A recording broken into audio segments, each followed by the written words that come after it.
You're listening to the Morning Buzz on 90.3 WMSC Upper Montclair. It's been a while since I've said that, since I've been on air, but I'm very excited to be here. Sorry, lots of Zoom notifications happening on the computer. Today on the Morning Buzz, we are doing a special edition dedicated completely to discussing the aftermath of Hurricane Ida. Today, we are going to be listening to stories from those caught in the storm, hear what Governor Murphy has to say about the storm, and hold multiple interviews to see different sides of this, including one with Mayor of Elizabeth, New Jersey, a city with a death toll of 5. I am the host of today's show, Caitlin Aristizabal, joined by my co-host Cam Martin and our newscaster, Francis Churchill. Before we get underway into the stories, Francis, give us our newscast. So nationally, Hurricane Ida has caused over $18 billion in damage nationwide, with over 45 deaths being attributed, with that number being expected to skyrocket in the coming days. And millions in various points have been left without power due to Hurricane Ida. Throughout New Jersey, roads have collapsed. There have been massive power outages, flooding all across the state, and even tornadoes to occur. And the Montclair and local news section regarding Ida's flooding has ravaged through Montclair, damaging much of the downtown area and causing Montclair State University to close campus on Thursday, September 2nd, due to massive flooding and damage to the university. And here's a clip from Governor Murphy regarding Hurricane Ida's damage. We actually have a 6-minute clip that recounts the stories of 3 people, so we have that clip right here.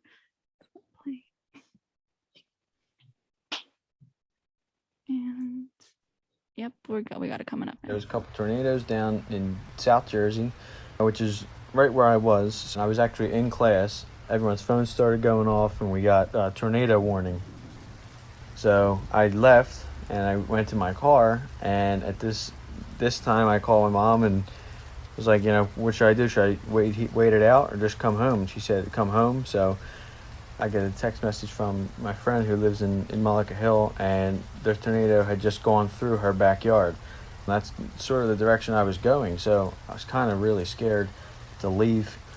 So I'm on my way home, and I'm about maybe 5 minutes from home, and I see downed trees, a couple of roads closed, ambulance, fire trucks, and I don't know if this thing is still on the ground at this point. I'm not sure at all what I should do. So I turn around, and I think I can go this other way, and on this other road it's just even worse. There's power lines now, there's people everywhere, the rain's picking up, so my heart starts kind of racing. Now I'm like, okay, well how do I get home?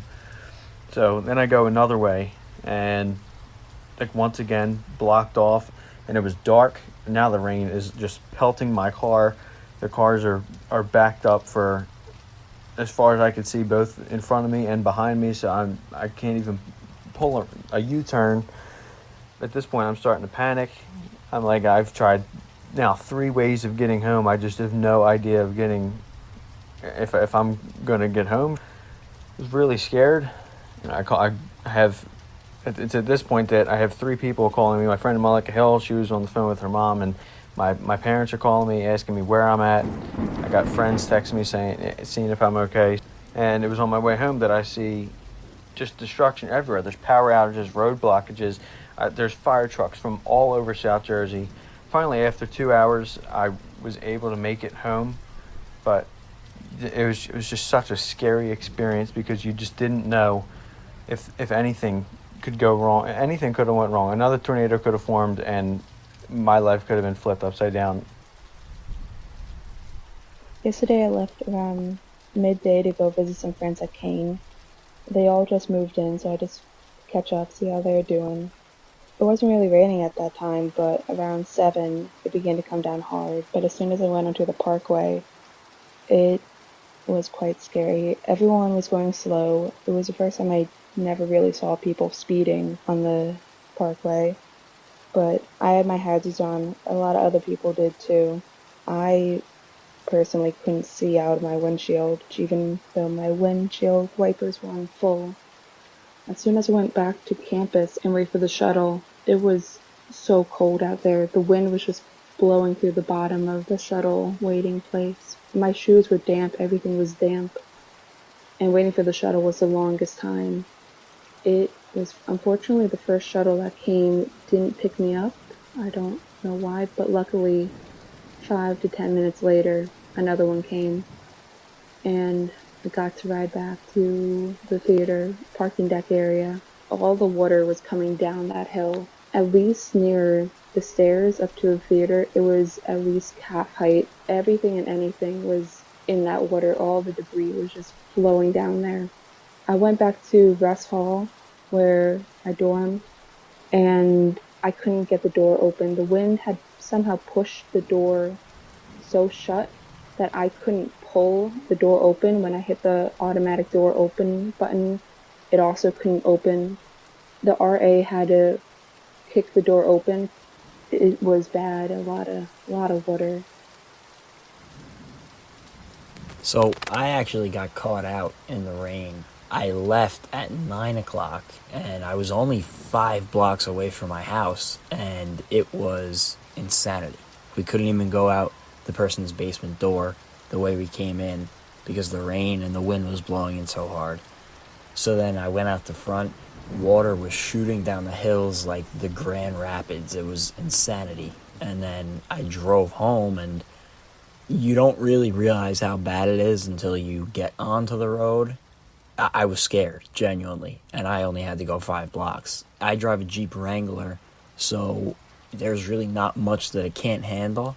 And there was points going up a hill where I didn't know if I was going to make it to the top of the hill. And then I got home, and we just had some water coming in the basement, so we were manually using pool pumps, and just hour on hour on hour, it just didn't stop coming in. And when you thought you had it stopped, even more came. It really put things into perspective, seeing other people that live in my town just 3 or 4 blocks away that had feet of water in their house, and my heart just absolutely was breaking seeing all of these stories. But it was a tough night, and it continued into today. I said earlier to my family, I don't know if I've ever felt so mentally, emotionally, and physically just tired and drained. More so the mental aspect of seeing what all your loved ones around you and your friends are going through and experiencing it for yourself, trying to avoid the water in my basement. It was a scary experience, and it really is heartbreaking to see what's happened to so many people around this area. It's really not a good feeling to see your neighbors, your friends, people you've grown up with your whole life going through some of the worst moments of their life.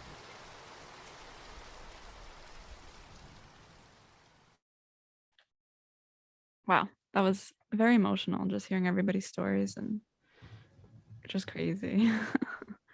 Cam, do you have anything to say? Well, honestly, for me, just hearing all those stories kind of just put things in perspective for me because I was actually driving around trying to drop some things off to my friend who lives about a few miles away from campus. And when it originally occurred, it was just like, whoa, this is insanity. So, just to hear all these different stories, I felt as though I was the lucky one because I knew just okay, let me get back. I'll handle tomorrow. Yeah. And it was just like one of those things that like, well, it kind of just made me numb because I know how all these different things were. And like the first story that was mentioned actually is I know the guy's my best friend. I was my Wow. best friend in high school, and when the tornado when the storm occurred down in South Jersey, that's actually probably a few miles from where I live. So when I heard that it was a storm down there, the first thing I did, I called him, and when he didn't answer, I got kind of nervous. So I called his mom, and she was telling me that yeah, he was in pretty bad traffic, still trying to get around. Then just trying to connect, just trying to contact them any means necessary. Once he finally called me back, it allowed me to relieve. And it's kind of like how back in December, how I was in a car accident myself, and he was the first person to go find me. I kind of wanted to do the same thing for him. He looked out for me, and I felt as though that's my brother. So I gotta look out for my brother at the end of the day. Yeah.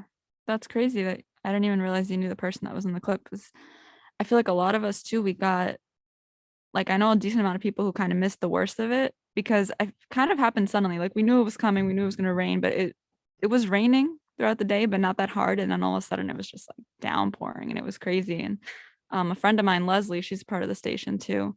She was driving home and she was just stuck in traffic for like 2 hours. She lives 10 minutes away and she was just in traffic for 2 hours, same Wow. spot, like just was not moving. And it was crazy. And I was actually with her right before that. And when she left, it was just, I just couldn't believe how long it took her to get home. And it was crazy. And then just in general, the fact that we had a tornado in New Jersey, I was looking at those Yeah. clips on Oh, yeah. Instagram. Oh my God, that was so crazy. And like, Yes, area. yeah, it's so surreal that was so close because I think it was Molucca Hills, New Yep, Jersey. that's literally next town over from I am. Really? Oh Right. my God, that's crazy. So that's like, I was looking at I actually looked up how far away that was because I was just curious. And it's like how long of a drive was that? It's for 2 hour you? drive from me. Yeah. It Give or was take. a little while. And I was just like, that's not even that far though. And it's just crazy that the aftermath. And I mean, I hope everybody is doing better now, recovering, because it was intense. Also following up with some people that live down there, and they were saying how it was just like one of the most surreal things they've ever seen in their lives. A kid I coach back in one of the kids I coach, he showed me a picture that that kind of just like deterred me. I was like, wow, this is something else. It kind of made me just shocked to see a house like the house is completely destroyed. It was his neighbor's house, and just to think that he was probably not that far seeing that tornado, it was just one of those things that's like, oh my goodness, what is this? Yeah, definitely. How do you think you would have reacted in these situations, both of you? I mean, specifically for me, like my cousins live out in Oklahoma, so they've always had to deal with tornadoes. Like they literally were living there during the Moore tornado. So they kind of explained to me like what it was like going through something like that, but it would definitely be a surreal moment. And also for me, throughout most of the summer, I was working with animals during the daytime at a dog daycare center. And then my last day was Wednesday when the rain started coming down in the afternoon. So we had to, and we knew the rain was coming, but then we realized how bad it was going to be. So then we were able to take all the dogs home. And then there were other dogs in town we were scheduled to take care to. So then it was constantly having to drive through the rain and then run to the house, make sure the dogs were inside taken care of because many of their owners weren't even home. So it was also just seeing how bad the rain was and seeing how entire roads were being shut down. There's the now famous photo that's been put online by the Hudson Post of the bridge that says "Welcome to Sea Caucus," and now it's completely flooded. So it's all, very surreal in terms of seeing this massive amount of flooding and how quickly it happened and how much damage occurred in just a short amount of time and how drastic the weather's changed, which, is unfortunately going to wind up becoming a new normal with the drastic effects of climate change as well. So it's obviously devastating, and hopefully the recovery process is able to be thorough and, done properly. But this is also unfortunately something that, I fear is something that we're going to be used to in the near future. Yeah, definitely. And I grew up in Secaucus, so I know how bad it floods over there. I remember Hurricane Irene, like we had to be boated out of my house. Like there was just Wow. water everywhere. So I don't live in Secaucus anymore. So I don't really have a personal experience from that area because it floods really bad. It's right by the water. Right. But did you have a lot of flooding, Francis, like by your house? Yeah, not my house, thankfully, is on a miniature hill.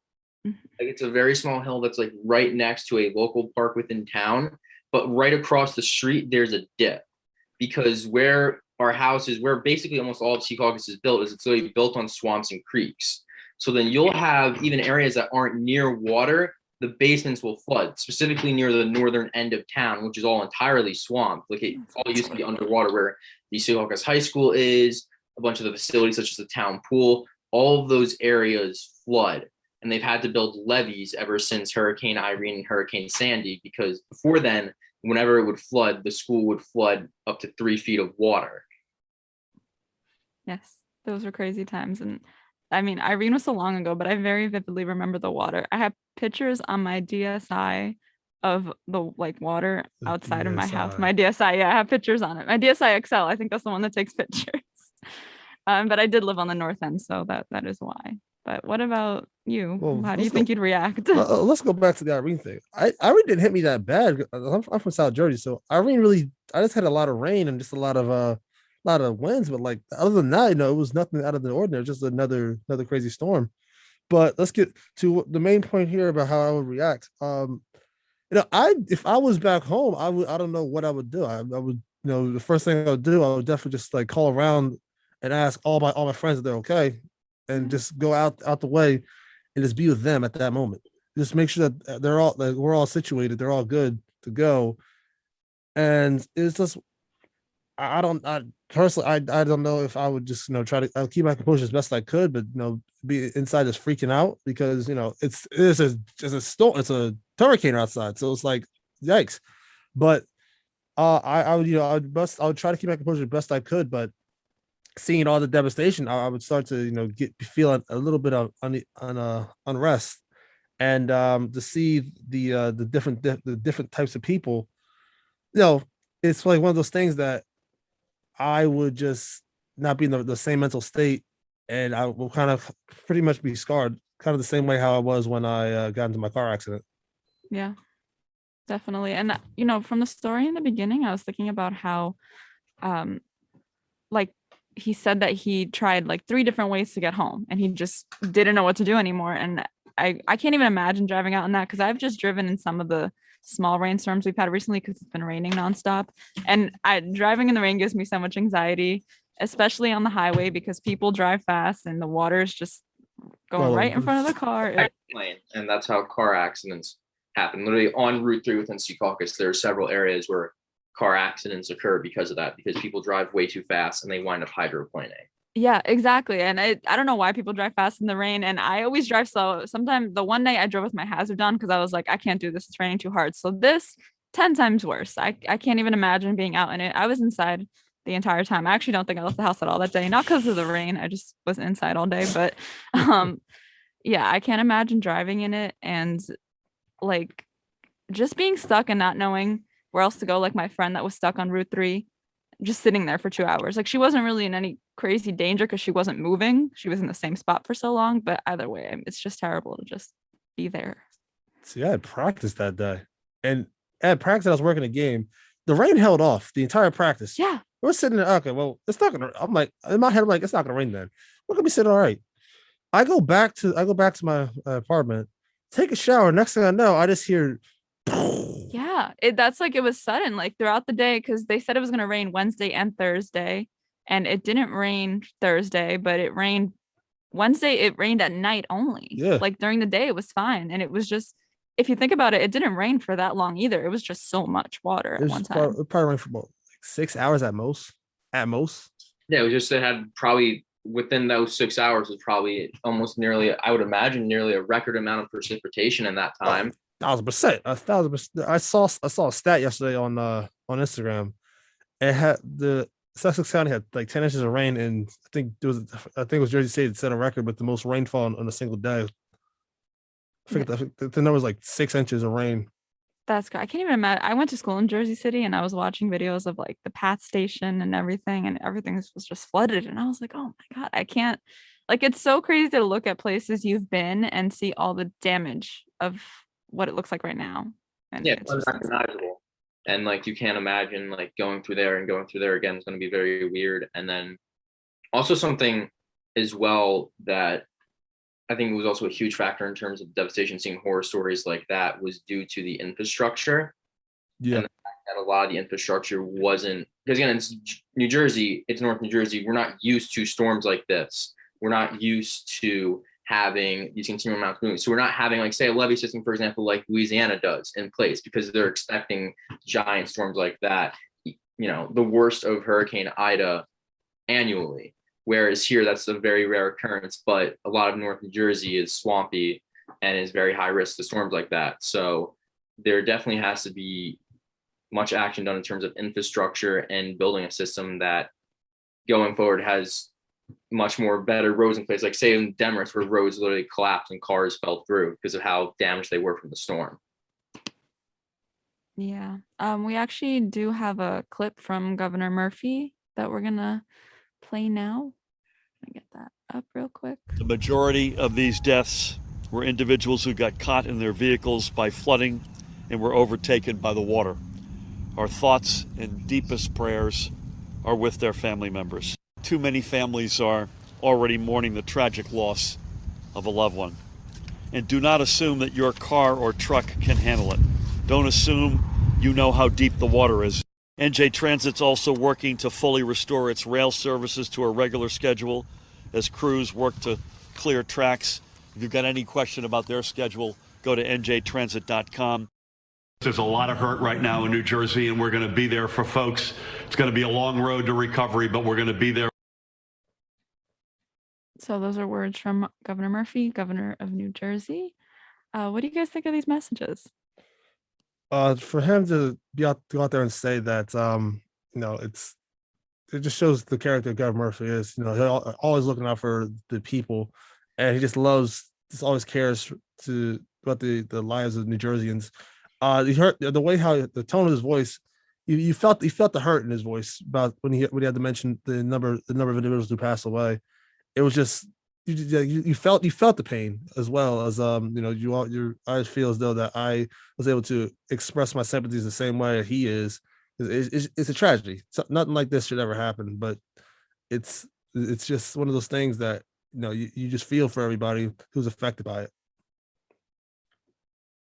I definitely also feel that obviously the message is very much sentiment as well, and specifically, I would like to see, like, in my viewpoint, more amounts of press conference and also as much coordination with local leaders as there can be. As with previous issues with storms, say Katrina or Hurricane Sandy or Irene, there was issues in terms of the leadership and then differing points of view of how to react to the crisis between local municipalities and like local governors. So I definitely hope that there is a much more united front in terms of helping people that were damaged by the storm and recovery process and how to address the situation going forward. And public transit, as he mentioned, is also another issue as well, concerning that was drastically shut down. And that is a huge means of transportation, especially within New York City. And like the subway system was highly damaged. Subway systems need to be entirely cleaned out. So there definitely needs to be a massive process in terms of both cleaning them out and also safety precautions going forward, to where if another storm hits like this, there's obviously going to be massive damage, but to where they're better prepared to deal with a massive storm system going forward. Yeah, we have people that rely on that every day too. Whether it's the PATH train, light rail, NJ Transit, trains in general. The buses as well. The buses, yeah. There's a ton of people that rely on that stuff, and we're all trying to bounce back from everything that happened. And is everything completely shut down now? Do you know? I think it's probably for a few months.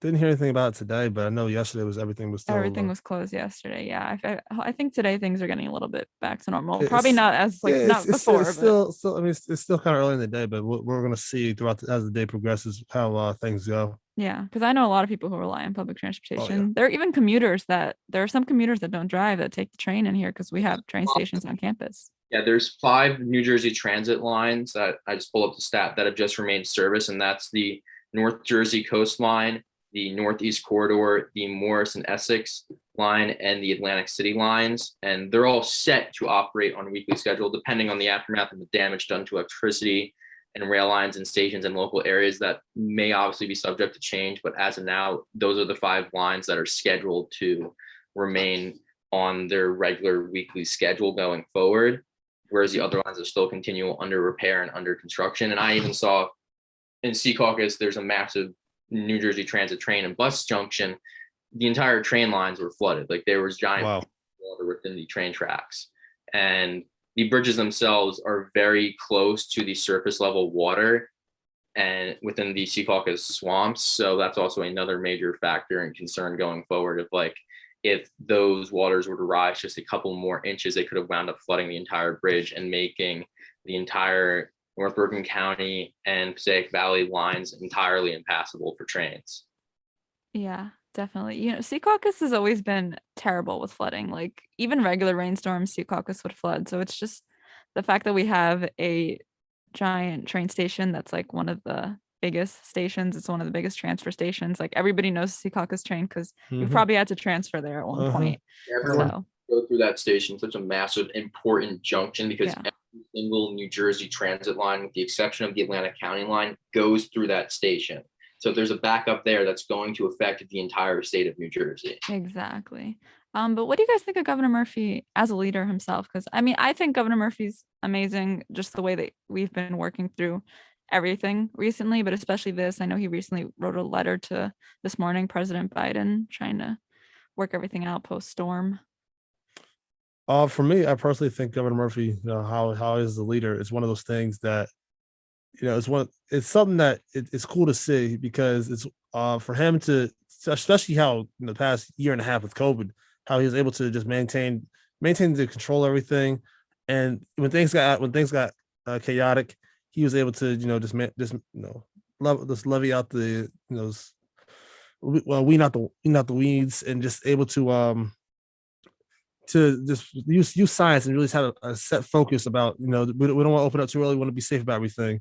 And with this, for him to lock in and just be focused about a lot of things, especially seeing something as tragic as this, Governor Murphy just sees this as an opportunity to, you know, seize the moment to look out for New Jersey.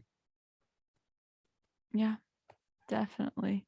I definitely agree in terms of the leadership as well. And one thing that I actually will say that I very much do like, is specifically that has been recently coming up, is new budget proposals for public transportation, and also budget proposals for infrastructure, as that has been an issue that previously Governor Murphy and previous governors of New Jersey didn't have the most direct action on. And it's also unfortunately taken massive events like these, where the infrastructure of New Jersey and of America in general has just been figuratively and literally crumbling before our eyes, and deteriorates in any sort of major storm event. You have roads and bridges that aren't even close to any sort of water form, and they wind up totally collapsing because they're so eroded and weak due to years and decades of deterioration, to where whenever a massive storm hits, they're not able to bear the brunt of it and totally collapse. So I definitely feel that there needs to be even more brought upon new amendments to the National Infrastructure Bill, and also bills passed within local states such as New Jersey, and rescue packages as well, and new stimulus packages specifically designed to repair the infrastructure system and build one that is more adjusted to better combat this continual amount of severe storms that, with the effects of climate change, are going to unfortunately become a more and more common thing. So I definitely feel there needs to be emergency action. Obviously, his rhetoric I very much agree with, but I also, at this point in time, we need to see immediate bipartisan action on all levels of the government to address this issue before more and more people wind up getting injured, wind up dying. You have more areas being devastated, billions of dollars in damage nationwide, local economies devastated. So definitely, along with the rhetoric, I'd also, and he very much has done so, good action level, continual amounts of drastic action to address these issues. Yeah, definitely. And all these decisions that he makes now in the future are really important. Of course, they were always important, but even more so because he is planning on running for governor again. So, you know, a lot of eyes on him. And we're going through a lot right now as a country, as a state. So everything that happens is really important. But we're going to take a quick break and we'll be right back. The average time a resume spends on an HR manager's desk is 7 seconds, and most of them are tossed aside. Now imagine if one of those resumes belonged to Yasmin, who was living in a shelter, juggling 3 jobs. I had to be resilient. That's something that you can't teach. We rely so much on a resume, yet it could never tell the full story of someone who had to be independent and take initiative. And that's how I handle every project I get. Discover new ways to develop great talent at gradsoflife.org. Brought to you by Grads of Life and the Ad Council. Hey there, Montclair students.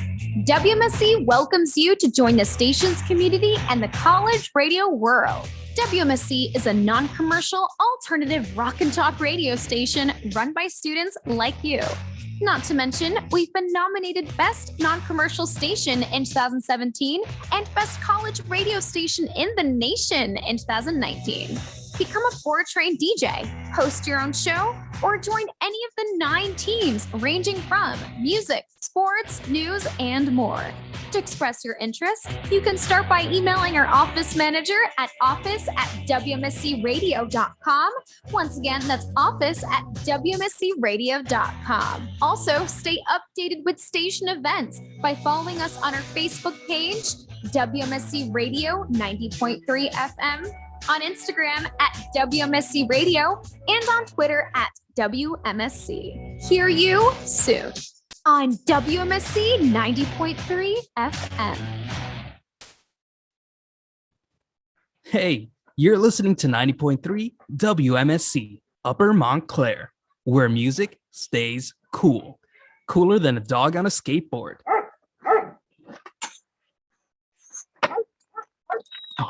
Okay, I take that back, but we're still pretty cool. Okay. Welcome back to the Morning Buzz on 90.3 WMSC Upper Montclair. Joining us on the show for our first interview today is Abby Airbacker. Abby is a resident of Machuga Heights here at Montclair State. She took a video on the night of the storm where water was pouring through the ceiling of her residence hall's lobby. On video, she watched part of the ceiling collapse from the damage. Thank you, Abby, for sitting down with us. How are you doing today? Good. How are you guys? Good. We're happy to have you here. I actually lived in Machuga Heights my first 2 years here. So I didn't live there this year, which is just kind of crazy. And I can't believe that happened. Yeah, that happened in general. I lived on the second floor too, which of course is where that happened. But I guess I just missed out this year. But that's crazy. You got it. I saw that video too. You got it like perfect timing. Yeah. Yeah, I actually took the video and I put "It's Raining Men" over top of it, and the beat dropped right when the ceiling tile fell. Wow. And so that was pretty cool. But yeah, I timed it pretty well, and then I recorded more and I caught 3 more ceiling tiles falling. Wow. So yeah. How did it feel to watch that though? Were you scared? Were you I mean, I was scared if I noticed I was underneath something like that was underneath one of the ceiling tiles that was gonna fall. But I knew the RAs kind of had it, and I knew that it was just because it was the second floor, because it was the bridge between the 2 buildings in Machuga. Okay. So I think like something happened on the roof, so there was a leak. But the water was pouring through. Like it was like your hose was on jet mode and someone was pouring that through the ceiling. Like it was immense water. Wow. What were you? All the buckets right there, just like all scattered or all just aligned to each other, and just like it is just one of those things that kind of like, whoa, what is it's a pool over there. No, exactly. And like it started pooling down. We were like not waiting, but like there were puddles. Like I was getting my feet were getting wet through my shoes. And we were just trying to put the moving bins underneath to try and catch some of it so there wouldn't be any more further damage to anything else. Yeah. What was going through your head in that exact moment as you watched that happen? And I was kind of like, ooh, how can I help? Because I was like, I live here. Like, I don't want anything to happen. I was like, how can I help? I was like, let me make sure my roommate's okay. Like everybody's safe, because my roommate was down there and my friend was down there. If you saw the pictures on the Montclarian, the picture of the guy kicking one of the bins underneath the thing, that's my other friend. So we were just trying to help. And I was just sort of like, in the back of my mind, I was like, are we gonna die? Like, is the building gonna collapse? But luckily everything was okay. And they patched it. It was all ready by the next morning. Like everything was fine, which was surprising. Yeah, Wow. that's were any other parts of Machuga damaged that you can think of? Like, were you walking around the building or? We did walk around the building. There were some rumors on like GroupMe and stuff that there were cats running around the buildings in Machuga and Blanton. And so my friends went on a hunt looking for the cats. And that was fun. But I don't know if there's much more damage. I think some people's room did get wet, like it would leak through the window frames or whatever. Mhm. But I think ours didn't flood as much. I know Blanton did flood a lot. Yeah. Oh yeah. Blanton and some of the other halls definitely, like it was coming in through the piping and like into their bathrooms and flooding their Yeah. bathrooms in Blanton. Oh Jesus, that's crazy. Yeah, I heard Blanton got it bad too. And That's the other thing. Blanton is a much older building, so for that, it's not as surprising to see that. It's hard to True. it's very surprising that it happened to Machuga, Yeah. just because it's, I mean, when I posted on TikTok, people were commenting, and that's our nicest building. Yeah. So Yeah, and no, it is, and it's funny because everybody, I feel like when you first come to Montclair, everybody's like, "Oh, Machuga's like the fancy building, like Right, you're living in exactly. Machuga, or just the Heights in general, Machuga and Denalo." And Parker Hall was damaged too in Denalo Heights, which Yeah. is there was like water all over the floor. And seeing all those pictures again, so surreal because like I lived there for 2 years, so I just couldn't even believe that was all happening. And if you don't know how Machuga's built, like it's 4 long buildings connected by like a central. Central Bridge. Yeah, so that's why that center where all the damage was, the roof was falling and everything that was coming right through. Like there's nothing above it. It's really Yeah. just that right there. So there are no residents living there, thankfully, where the roof fell in. And like you said, they fixed it up really quickly. Yeah. But fortunately, you were among the lucky. Our producer was telling us before the show that he saw doors ripped off of apartments and cars abandoned all over the place. The fact that you're okay, but still went through something eventful really shows the spectrum of the events of the hurricane. What do you have to say about that? I am very thankful. I live in South Jersey, so I do live by the shore, and I don't think we got hit as hard. I saw a little bit close to my hometown. There was a tornado sighted. I think it was Molica Township. But I felt very lucky. I did feel very bad for a lot of the commuters and stuff because they did live in like the oranges and stuff, and they did get hit pretty hard. I know a few people I go to the gym with and stuff were posting that their cars were just completely submerged and had to be towed the next day. So I do feel very lucky that even though we did get hit a little bit on campus and some stuff was damaged, that I think we were pretty sheltered. All in all, I know most people like were laughing, like, oh, the ceiling tile fell in, when in reality it could have been a lot worse. It could have been our home damaged and stuff like that. What do you think the university should do about events like these? In your opinion, would the proper course of action be delaying classes until people are settled in again? Yeah, I definitely think delaying class. I mean, I think it was a little upsetting to see that they did not cancel classes until 7 the next morning or 6 in the next morning when a lot of people had to already start, especially with flood preparations, already had to start making preparations to start leaving their houses or leaving their dorms and stuff like that. So that was a little upsetting. And I know that, like you guys were talking about previously, a lot of relief is attempting to come to those that have been affected by it. And I know that a lot of relief has not been put out yet to those that do need it. And I'm sure there's students at MSU that have been negatively impacted by it and definitely need that time right now with their family. Yeah. Do you think that classes should be delayed still? Like we shouldn't have class today. I don't know if you have any classes today. I have today. class in like 45 minutes, but yeah. I think it would be helpful if it was delayed. I mean, I know most of us here are okay. So that's probably their main idea on why they're not delaying classes. But I know that there are still people that are reeling from the effects of it. So yeah, I think it would be helpful if it's delayed. I understand they want to get it's the first 2 days, but it's a Friday. Yeah, exactly. That's what everybody was saying. It's a Friday. Like just push it to Monday at this point. It's a Friday, and then Monday's Labor Day, and then Tuesday's Rosh Hashanah. So well, there's that. I don't have class till Wednesday myself. Me too. Exactly. They could at least push it. And yeah. So I'm sure when you took this video, you didn't have the intent for it to make its way all over campus and shock everyone. In fact, the ceiling falling is something you couldn't even have predicted was going to happen. No. So what are your thoughts on how far reaching your video got on campus? Because Oh I my feel like that gosh. video was like multiple people sent that to me. No, I started seeing people saving it. Like people were screen recording it from my story. People were saving it and like sending it. And I saw it in several different group me's, and my friends were texting me saying, Abby, my friend just sent me this. And I'm like, well, at least credit me, first of all.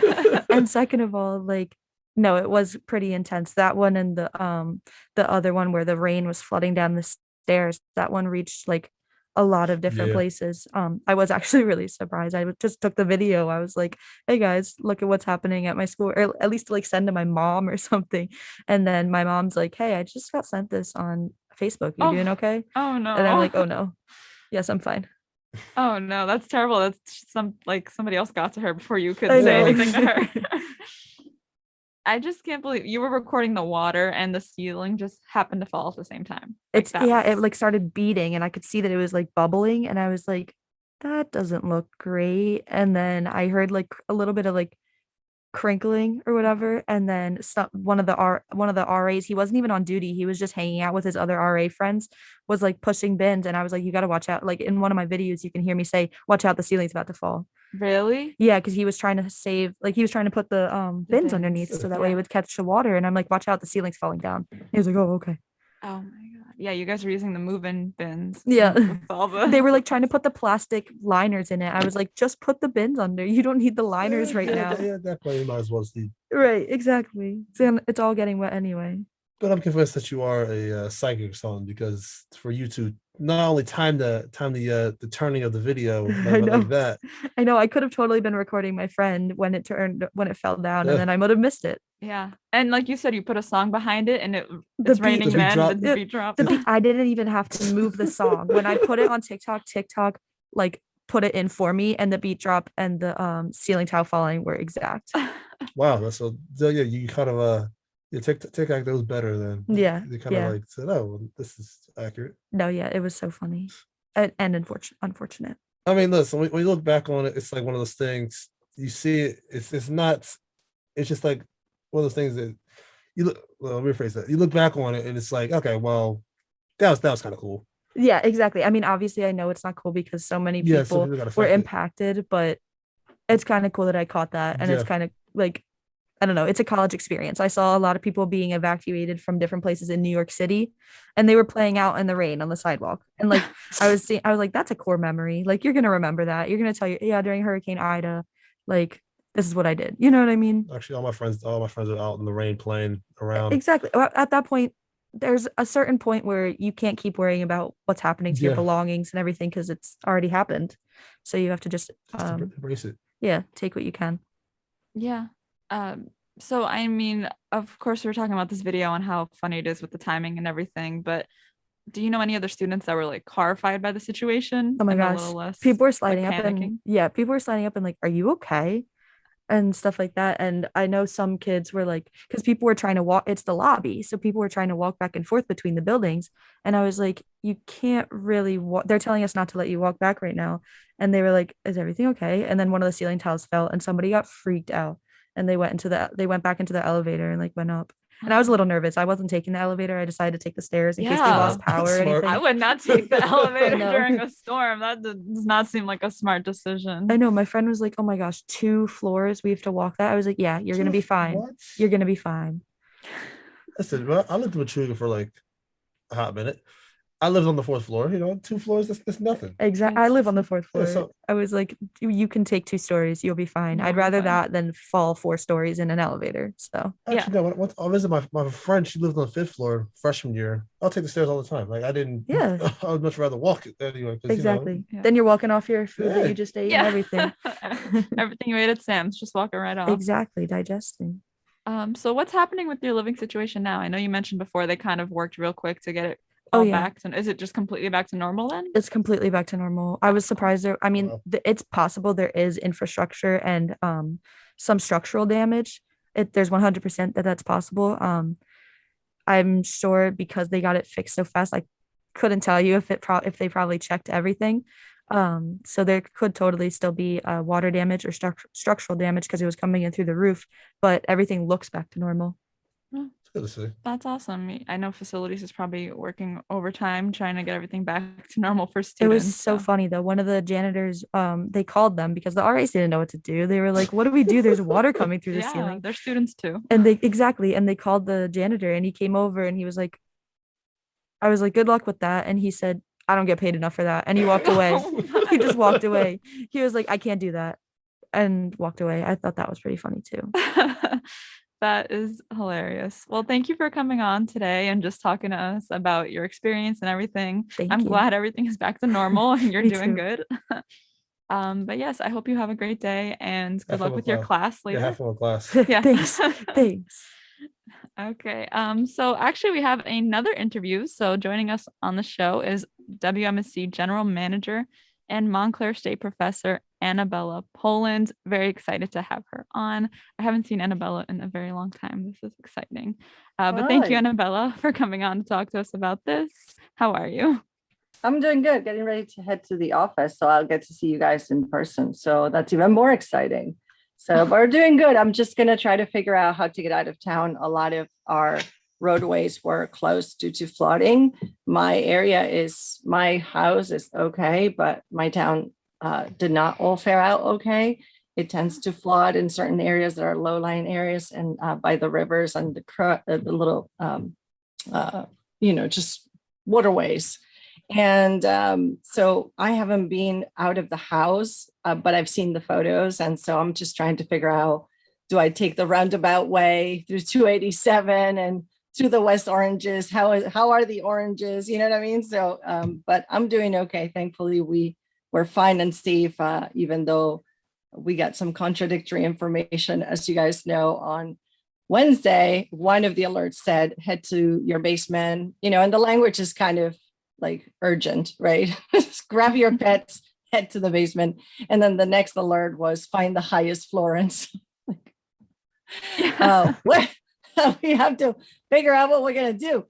Maybe a happy medium in the first floor. So it was an intense day, but thankfully we're doing okay. Thank you. Awesome. That's amazing to hear. So as a professor, what was going on in your head when you first realized just how serious the storm was getting? I was glued, as you know, to Twitter and my radio and my television. I feel like I need that wall of TVs that we have down in the newsroom to be able to watch everything. But I knew it was going to be not a good day for classes the next day. So I instantly made a decision, because I have students who actually commute. And so I didn't want anyone to get up for an early morning class and be on the roads and potentially put themselves in harm's way before the university would make that call, which came yesterday at 6:23 in the morning. I don't know if anyone leaves that early, but they're 8 a.m. classes, right? So they're at camp. So I wanted to make sure I got ahead of those. My class was at 9:45. I didn't want to have anyone on the roads if they didn't need to. So I called the class on Zoom and I said, the university has not made a decision yet. So I'm just going to make a call so no one leaves the home. Please stay put. If, don't get out on the roads. And because the state of emergency had been declared in New Jersey, it's not like I decided, let me just get Zoom going, because we got used to that in the last couple of semesters. And the next day I wake up at 6:23 to my phone buzzing from the university saying that the university is indeed closed and classes are canceled. So I sent another Canvas notification saying, okay, I'm sure you've seen this, and we're going to, just because I know a couple of the students in my class were actually dealing with a lot of stuff in their homes. So, and I knew that because I'm privy to the Discord chat where we all communicate at the radio station. And I didn't want to just add on, like, now you have to find power and you have to find a class to catch up with the class. So I basically sent another communication saying we are going to cancel class, the university's closed. I always do have a discussion, you guys. I always put a discussion at the beginning of my class to allow people to introduce themselves, because not everyone is extroverted and not everyone feels like talking a lot, or even saying the kind of show you listen to on podcasting can be a source of stress. So I usually do an introductory chat, and that was good because I had it up already since Monday and the students were talking. So I was like, it's good, we're introducing each other there. And when we meet next week, we'll have that part done. So it was a little bit stressful, and I was up at 6:23 after sleeping 2 hours. But I hope that the students are doing okay and everyone for okay. See, his thing, Annabelle, I actually had a class with you that day. Actually, I was your 9:45 class, and I was like, okay, well, we're gonna have class, so I got up early just so I could able to situate my Zoom. Then when you made the decision, when I got the cancel notification that class were canceled, it was like, okay, well, now it's like, okay, what do I gotta do now? But it's not like you had class late in the day either. Like we said before, it's a 9:45 class. This added pressure that you could wake up and everything could change, especially everything could change like that. It had to be stressful, right? I mean, it was stressful just because I was worried about the students. I mean, Cam, you're on Discord and I see what you're talking about. And you sent the photo of Malika Hill, which was devastated by that tornado. And it's the next town over to you. Some of you guys are like dorming, but not everyone is. And then we had another student in the class who was taking buckets of water out of the basement who had a lot of people in the family who were out and about. And it was really stressful. And it's not the time for me to be here to tell you about podcasting when your mind is going to be, I mean, any kind of subject really, unless I'm in psychology and I can be like, in a counseling, okay, everybody, we're going to relax. You know what I mean? So I don't see the value of putting you through it. Did this delay the class in a way that it's going to affect it? Yeah, it did, because we have guests coming up and we need to catch up before the guests come up, right? And we needed to talk about things that we're now going to talk about next week. And we didn't have the introductory class, so it should be interesting, right? Like we're going to have to catch up and catch up for the guests that are coming, because those guys have been booked for a long time. And all of you morning buzzers, if you say you're going to have someone on, we're going to have them on because they're professionals. So we're going to have to pivot, my least favorite word of the entire pandemic, and sort of make do with what we have. Yeah, definitely. And we have a holiday on Monday, so that's my other day of a class, Mondays and Thursdays. And initially classes usually begin after Labor Day. So when I was writing my second communication, I was like, we're living through biblical times, you guys. So I'll see you Monday. And again, I had not had my cup of coffee yet. And I was like, oh, I said Monday. That's terrible. I'm going to have to send another note saying, no Monday. Go enjoy your barbecue, right? Possible. Yeah. So hopefully everybody, had a day to recover emotionally and physically from, the stress of the last couple of days. Yeah, definitely. It's nice to hear what you have to say from a professor perspective too, because I know my roommate had class at, wasn't 9:45? Yeah, it was 9:45, and she was on Zoom, but she was up early still, so it was still like post-storm and stuff, and they were just all on Zoom, and I was just like, oh, that's terrible, because all of our other classes got canceled. She was the only one in class at 9:45, and I was asleep, but I heard her on Zoom, and I was just like, that's terrible. Like, I know you were saying you thought about the students, and they're not worried about class at that moment. They're dealing with their own situations at home. You said one student was like scooping water out of the basement. Like, yeah, I mean, the Discord chat was going. I fell asleep at like 4 a.m. It was still hopping with activity. So who in their right mind wants to teach to a sleep deprived crowd, And I tell you, Zoom, not my favorite way of teaching. I get to see what you guys do, how you receive the information that I'm, sending your way. I see the eyes glaring back like, I don't get that. And I can track, just go back and address those things again. When I'm on Zoom and I see a name on a screen, which was at the end of the spring semester, it will be just names on a screen, right? Like not a face. I have no idea. And there was a rule about that too. Let me be clear. There was a rule about your camera has to be on, because I need to know before you get an F, right, that I can be here for you and help you, right? So if the camera's off, I can't tell unless I get that, assignment, and it absolutely stinks, right? So, and it was people were really, really zoomed out, and no joke. I hate like staring at me this close, you know what I mean? It's like a mirror. That's not good for anyone's mind. So I get it, but I hated teaching that way. So I was not going to go that way at all. I was like, nope, thank you. Now, this was the first day of classes too. This wasn't like the middle of the semester or anything when you already know each other. And on top of that, this would have been the first day of mostly in-person classes for Montclair State since March of 2020. What does that mean if this happened on what would have been such a historic opening day of classes for Montclair State? I mean, I guess I was glad that we got the first day in and that we got to hear the president set the tone for the semester. And the students, the freshmen, the largest class of 2020, clap, clap, not 2020, the largest class of Montclair State, rather, that we have seen of freshmen, which is very exciting, getting to meet the president. And that first day of activities, I'm glad that we at least got that, even though the skies were ominous looking, right? Because that was coming. I don't know. I mean, honestly, I think the university has gotten really good at, changing the pace or having to rock and roll through stuff. And I'm glad that they made the call, at 6:23, and, hopefully most people were not on the road. So yeah. Yeah, and if Montclair State had not canceled classes, which thankfully they did, how would you have reacted?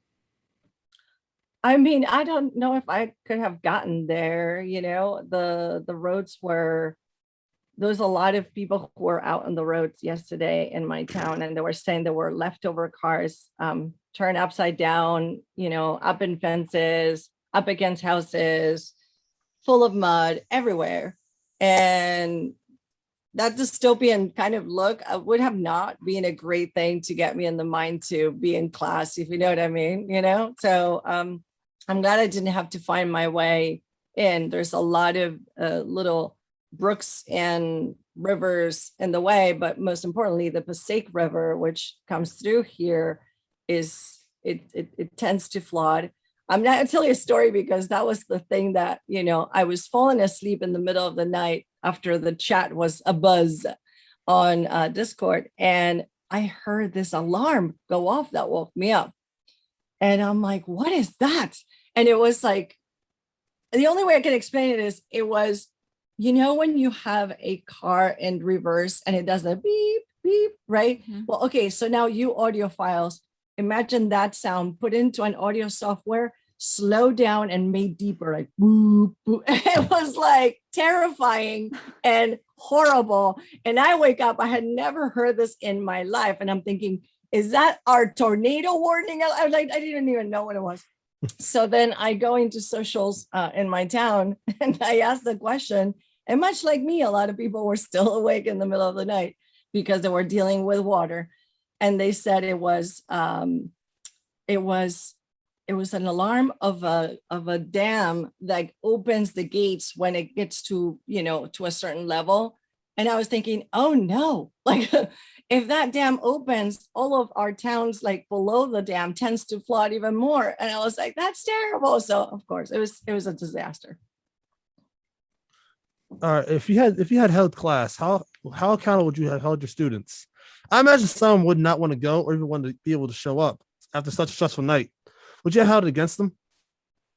No, I can't. I mean, this is, one of those events that, but like, let's be clear. A lot of students could not be in class.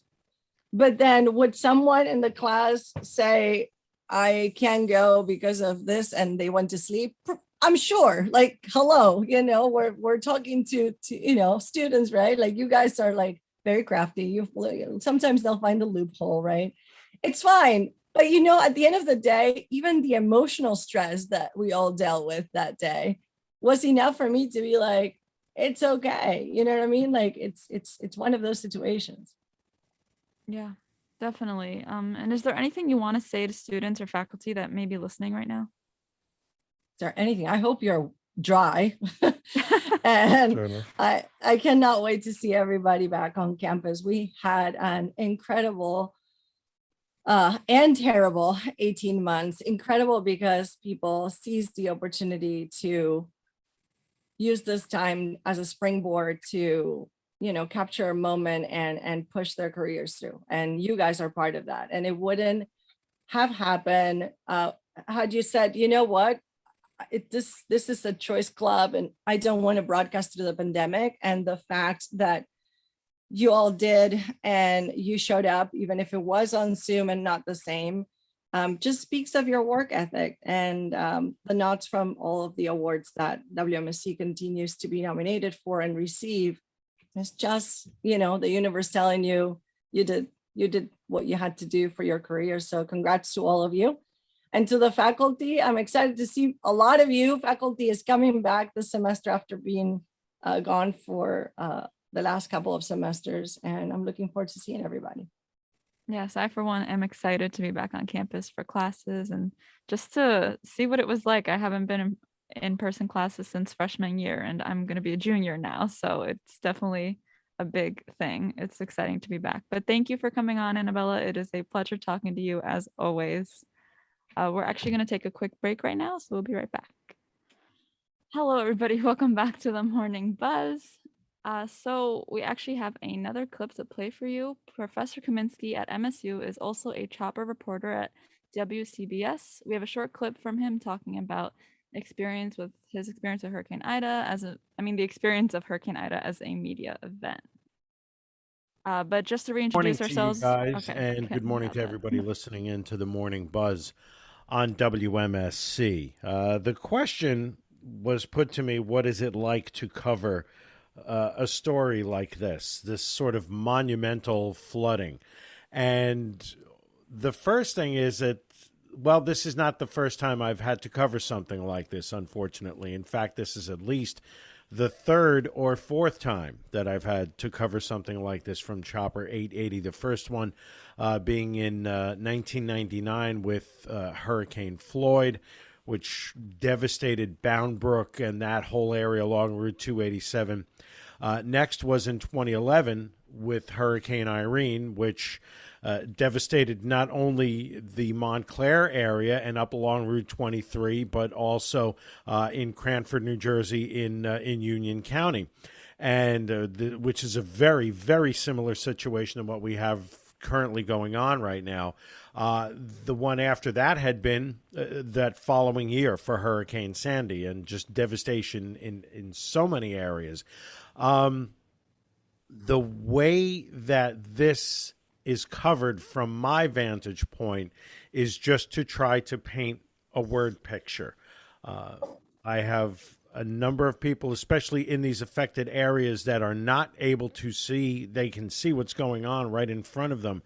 But if they're looking for information, they are turning to us at WCBS and other radio stations like WMSC in the Montclair State vicinity for information, for the latest on what the conditions are like, and that's the service that we provide. So it's important for me to not get caught up in the grand scope of how awful this is. I am taking pictures. I am posting that on social media to give anyone who follows me on Instagram or on Twitter an idea of what I'm looking at. But my primary purpose has always been to just try to provide as much information for the people who need it. And if I can help them in any way, then I have done my job for that time, for the morning. And then we just go to the next shift and do it all over again. And it is just describing things as we see them and trying to help just one situation at a time. I hope you guys all stay safe up at Montclair State, and we will certainly be seeing you guys very soon. Thanks very much. That was Professor Kaminsky talking to us. So we're all going into the media field. What does this make you think about the field? For me, it's one of those things that I can eventually tell a story, and I have the power to use my words and have my words be a means of a way to illustrate a picture. Like he said, Professor Kaminsky said, you're painting a picture with words. It's a word picture painting, and it's one of those things that I like to use my voice to really describe a lot of things. And for me, I feel as though I would love to eventually do that down the road and just express myself. Yeah, definitely. What about you, Francis? I definitely agree in terms of his messaging as well. I think it's very profound in terms of his reporting, his experience reporting as well. And you can very much tell in the way he's reporting that he's had quite literal decades of experience reporting on this, and also is able to describe his experience while also underline the fact how devastating this is, and that unfortunately he's had to report on instances like these that have caused massive damage and tragedies throughout the state of New Jersey and massive hurricanes that have affected the nation. So I really feel that he's able to properly do that with his experience. And it's very important for the media field that you're able to take a tragedy like this and be able to properly explain it and cover it, while also giving a sense of that you are in and of itself devastated by it, while giving the factual reporting accounts of the event, no matter how severe it is. Okay, like, how about this? What about you? What do you think? Well, I was gonna say that I agreed with the both of you. Okay. um, of course, in media, we definitely get to see a lot of firsthand information and relay that to other people. So what we say, how we say it, it's all really important. Um, and covering stuff like this is pretty cool. And I was gonna ask if you guys would you cover stuff like this in the future, or are you kind of looking into a different area of media? Because news itself is very interesting, and of course you're involved in everything happening in the world, like right there, right that second. I mean, I've covered not something specifically with storm events. I haven't been able to cover storm events, but I've covered several other events. For example, in the lead up to 2020, I've been to several Black Lives Matter and political rallies, protests, covering them. I've covered massive disputes for various classes, journalism classes I was in construction of even local residencies and for low-income housing within my hometown of Secaucus. So I have covered issues that are very much hot button issues that many people have a lot of emotional investment in, and also being able to underline the seriousness of the situation while simultaneously reporting it. That is something that I'm very much interested in, and I definitely would be interested in covering a storm and something like this, and also the devastation of it and what has happened and what people want to see happen going forward. For me, when I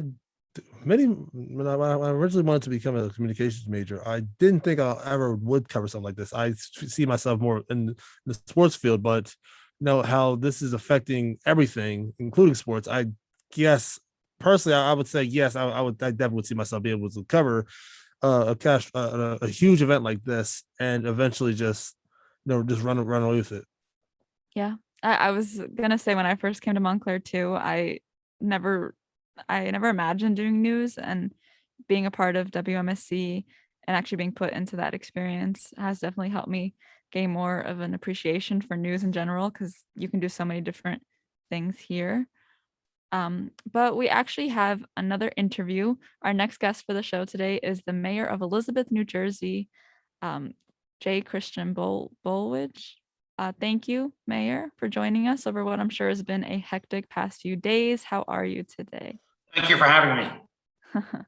So before we go into specifics about the events caused by the storm, can you tell us about how Elizabeth was affected by Hurricane Ida, generally speaking?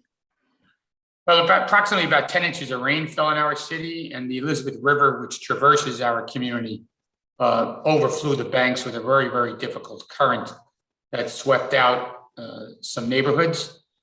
The flooding damage throughout the city was severe. Unfortunately, and very sadly, 4 people passed away in an apartment that borders the river at a housing complex called Oakwood Plaza. As mayor, what are you doing to lead the city of Elizabeth through this tragedy? So we currently have 600 people who are without housing. They live in Oakwood Plaza. It's 275 units. I've been on the phone with Senator Menendez and Senator Booker and Congressman Series and their staff. They've worked with HUD and the White House, and I've been promised 275 temporary permanent vouchers, so these folks can get an apartment and have a housing voucher to live into for up to a year. And that will allow us the necessary time and the owner of the project in order to clean the buildings and rehabilitate them. Yeah. Do you think that the townspeople are looking at you to do a specific thing at this time? Well, the most difficult thing is to make sure the housing is provided going forward. That's one aspect of what's going on. It's not the only part of the city that was flooded. An awful lot of people lost all of their possessions in the basement. And over the next week, we have set a specific garbage collection and bulk collection for next Wednesday. So we expect a lot of people over this holiday weekend to be throwing things out at the curb.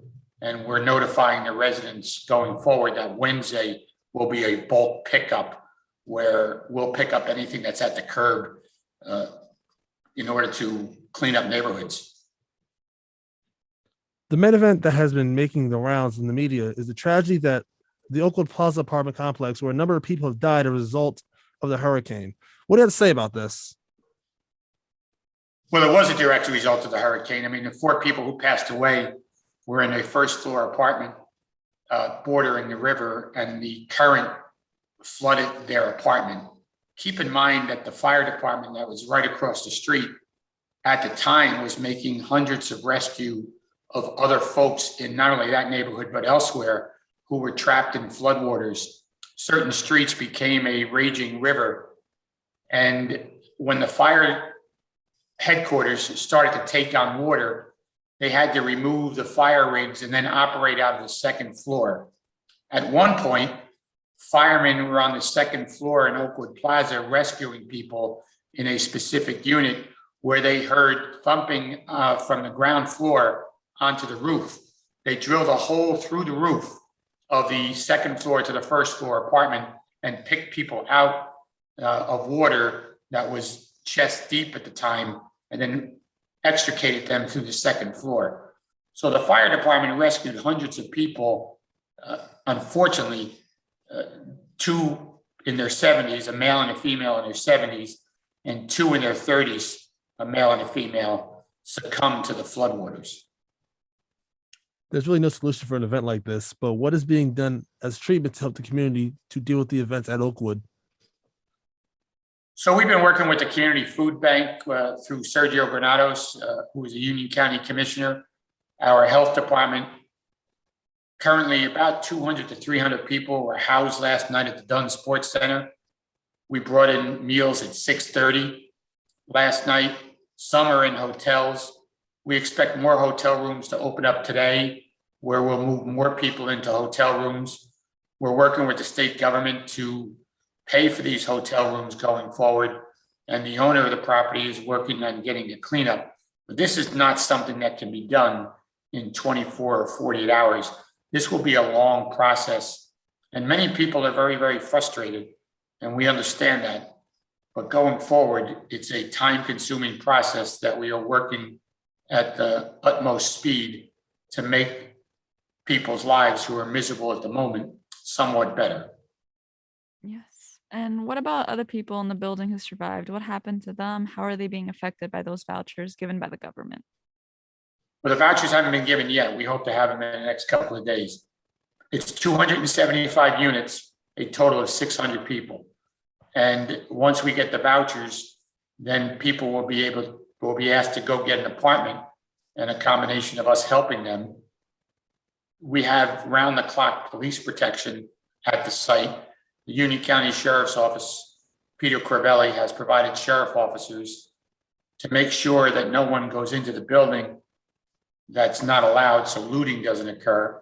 However, we will allow people to go into the buildings, into their own apartments, to get their clothing and personal effects out of the buildings that have not received serious flood damage. Anything above the first floor has not received serious flood damage, but because of the floodwaters and sewage that went through it, it's uninhabitable at the moment. Yeah. Have there been any inspections of the buildings done to deem it safe since everything has occurred? The structure of the high-rise buildings have been safe. Some of the garden apartments and the townhouses, there has not been any inspection yet. They're newer construction. This area used to flood in the city of Elizabeth consistently in the 50s and 60s. The Army Corps of Engineers did a $75 million cement flume of the river in the late 60s and through the mid 70s. The Army Corps of Engineers informed the city council and the mayor back then that this is a 50-year flood mitigation process.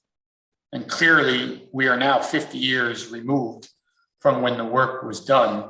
And this is the first serious flooding incident at that location in 50 years. But 50 years and longer, that area flooded all the time. Yeah. So even though Oakwood Plaza is rightfully so the biggest story out of Elizabeth at the moment, what are some of the other hurricane-related hardships that the town is facing right now? A lot of the city was inundated with floodwaters. Many basements were flooded. People lost automobiles. Still going through the city, we can see automobiles that were picked up and floated onto the sidewalk or the curb.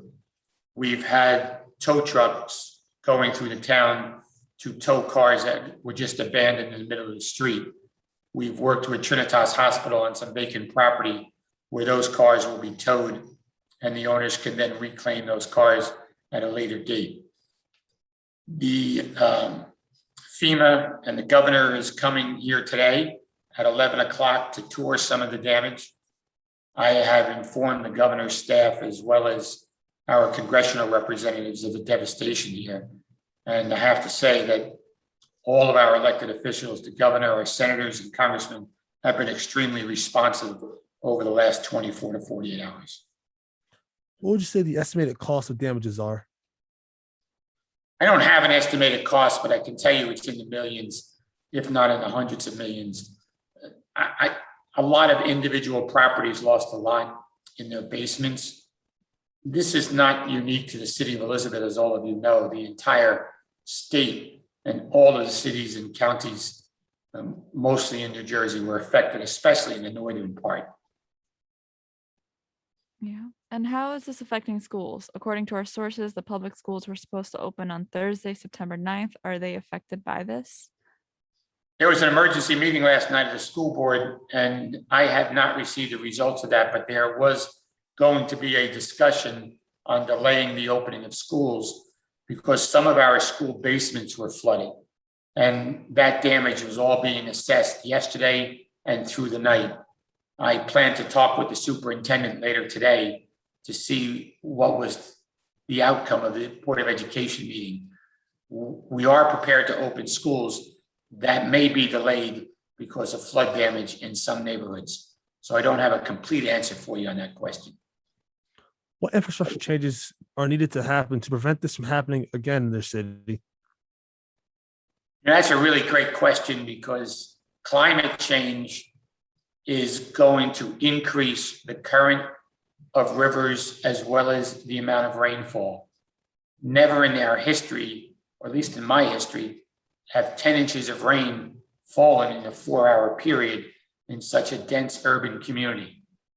When I talked about that flood control project and the mitigation that occurred 50 years ago, since then, there's been a lot of construction and building of other housing and commercial properties in the northern part of the river that will impact the flow of the river into our city, which eventually empties into the Arthur Kill that goes into the Atlantic Ocean. So you can only handle so much. So preventing this from the future is a really difficult question.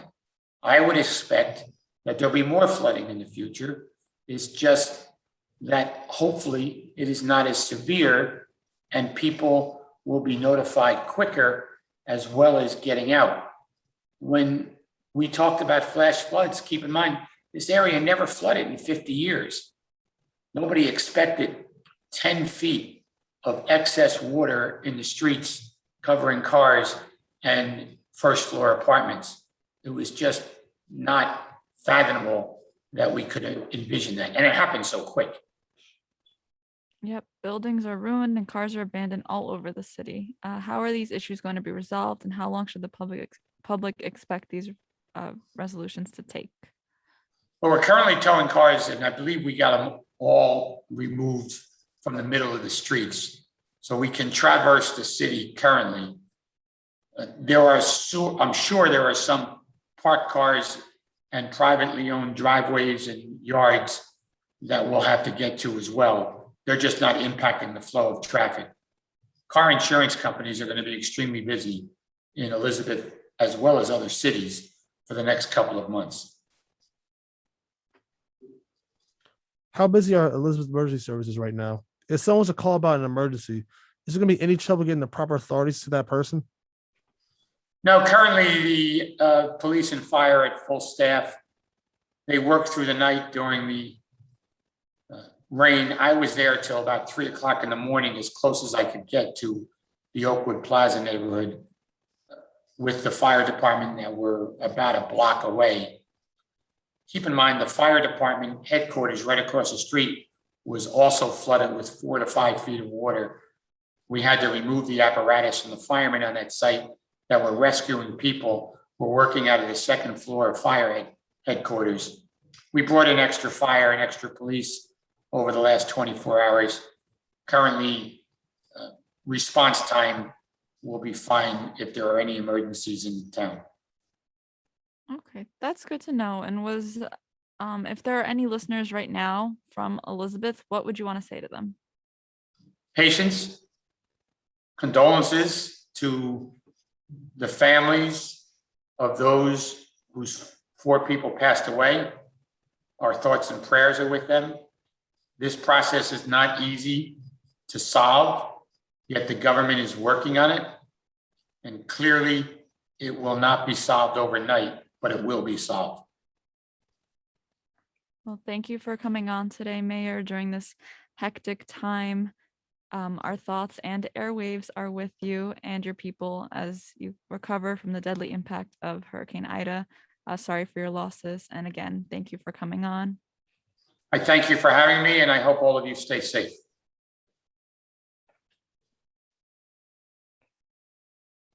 We're going to play a 6-minute clip that we have of just impacts from the storm. There was a couple tornadoes down in South Jersey, which is right where I was. I was actually in class. Everyone's phones started going off, and we got a tornado warning. So I left, and I went to my car, and at this time I called my mom and was like, what should I do? Should I wait it out or just come home? And she said, come home. So I get a text message from my friend who lives in Mullica Hill, and the tornado had just gone through her backyard. And that's sort of the direction I was going. So I was kind of really scared to leave. So I'm on my way home, and I'm about maybe 5 minutes from home, and I see down trees, a couple of roads closed, ambulance, fire trucks, and I don't know if this thing is still on the ground at this point. I'm not sure at all what I should do. So I turn around, and I think I can go this other way, and on this other road, it's just even worse. There's power lines now. There's people everywhere. The rain's picking up. So my heart starts kind of racing. Now I'm like, okay, well, how do I get home? So then I go another way, and like once again blocked off, and it was dark. Now the rain is just pelting my car. The cars are backed up for as far as I could see, both in front of me and behind me. So I can't even pull a U-turn. At this point, I'm starting to panic. I'm like, I've tried now 3 ways of getting home. I just have no idea of if I'm gonna get home. I was really scared. It's at this point that I have 3 people calling me. My friend in Mullica Hill, she was on the phone with her mom, and my parents are calling me, asking me where I'm at. I got friends texting me seeing if I'm okay. And it was on my way home that I see just destruction everywhere. There's power outages, road blockages. There's fire trucks from all over South Jersey. Finally, after 2 hours, I was able to make it home, but it was just such a scary experience because you just didn't know if anything could go wrong. Anything could have went wrong. Another tornado could have formed, and my life could have been flipped upside down. Yesterday I left around midday to go visit some friends at Kane. They all just moved in, so I just catch up, see how they're doing. It wasn't really raining at that time, but around 7 it began to come down hard. But as soon as I went onto the parkway, it was quite scary. Everyone was going slow. It was the first time I never really saw people speeding on the parkway. But I had my hazards on. A lot of other people did too. I personally couldn't see out of my windshield, even though my windshield wipers were on full.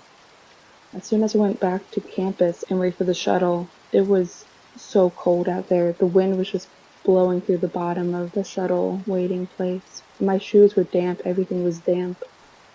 And waiting for the shuttle was the longest time. It was unfortunately the first shuttle that came didn't pick me up. I don't know why, but luckily 5 to 10 minutes later, another one came. And I got to ride back to the theater parking deck area. All the water was coming down that hill.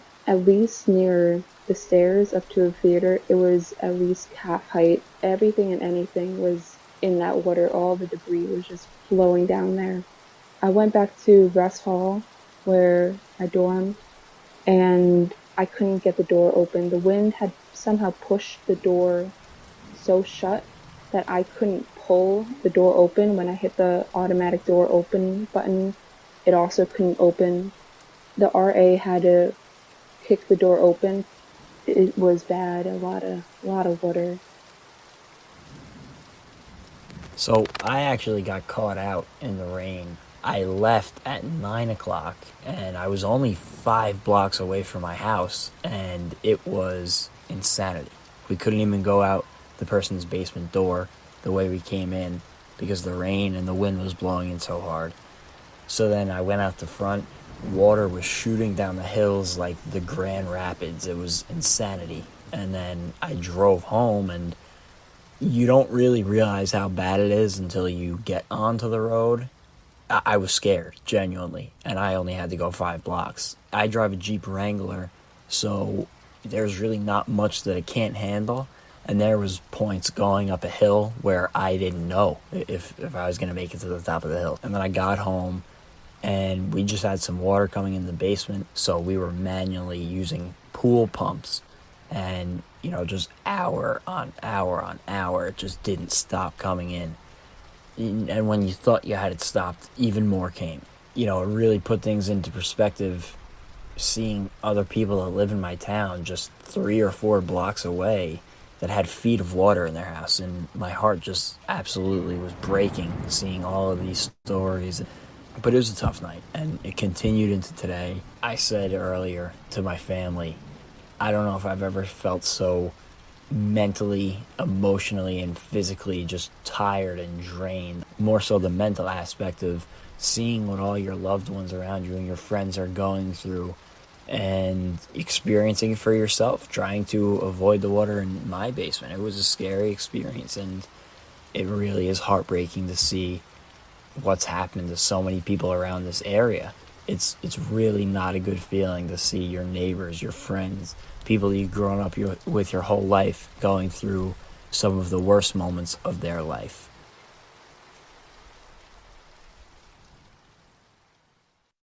Welcome back. You're listening to 90.3 WMSC Upper Montclair. Those were some truly awful stories. Once again, our thoughts and prayers go out to these people and everyone else affected by Hurricane Ida. So that was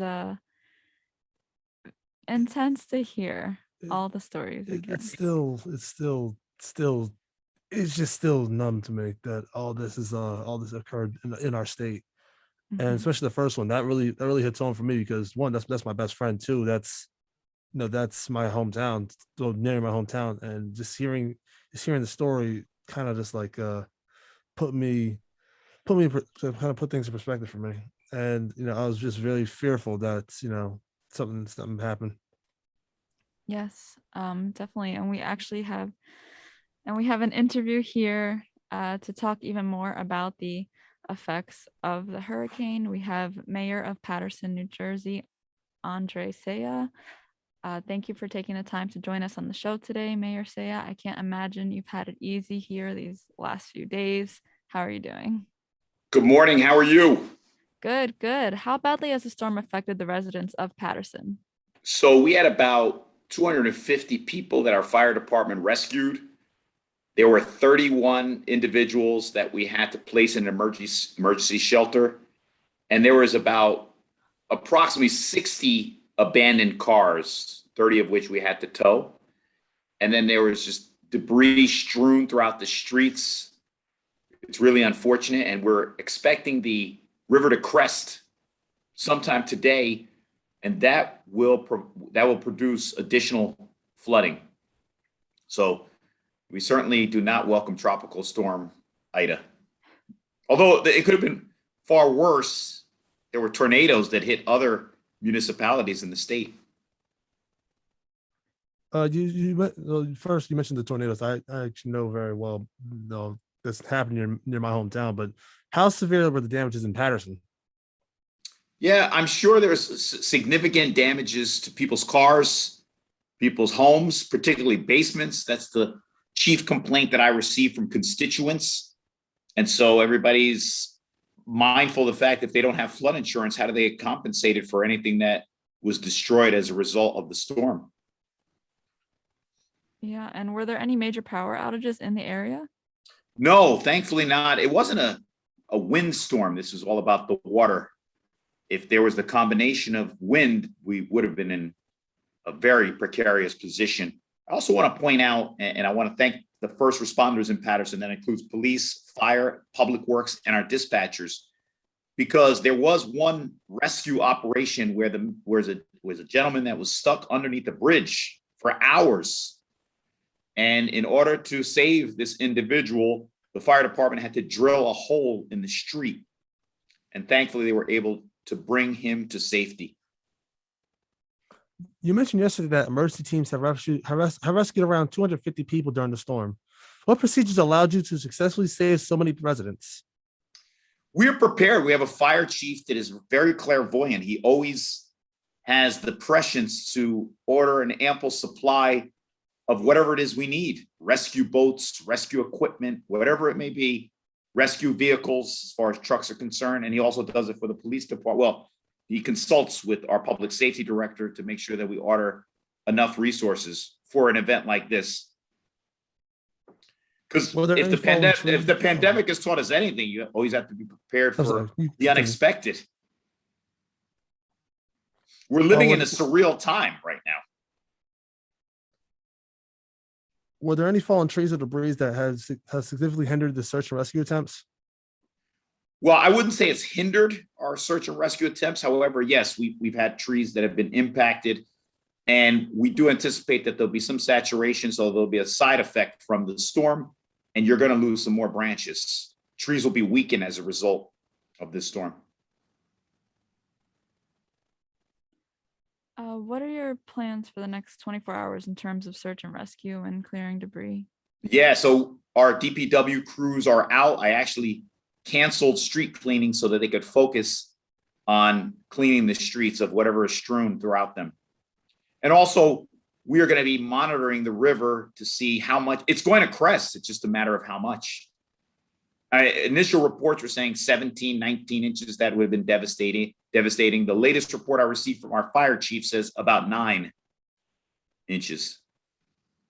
And those that will be impacted the most will be those that live in the north side of our city. How drastic will this affect? As a frame of reference, Hurricane Irene really had an adverse effect on them, so much so that the then president, Barack Obama, came and visited Patterson. That's how bad the flooding was. People lost their homes. So the north side is known for flooding. Yeah. And if I may just comment on the intensity of this storm, you're looking at something where it was like 3 inches an hour. So it's really hard to deal with that. And I mean, it was flash flooding, but it still was flooding. So people lost their cars as a result. Basements were impacted, maybe other parts of people's homes. So this makes it the argument more compelling that climate change is legitimate and that we're harming our environment so much to the point where storms are becoming more fierce. Yes. And storms that may have been foreign to areas in North Jersey or New Jersey in general, tornadoes. I can't recall a tornado in New Jersey. Yes, it's unlike anything we've ever seen. It's something you'd see like in other parts of the country, not in New Jersey.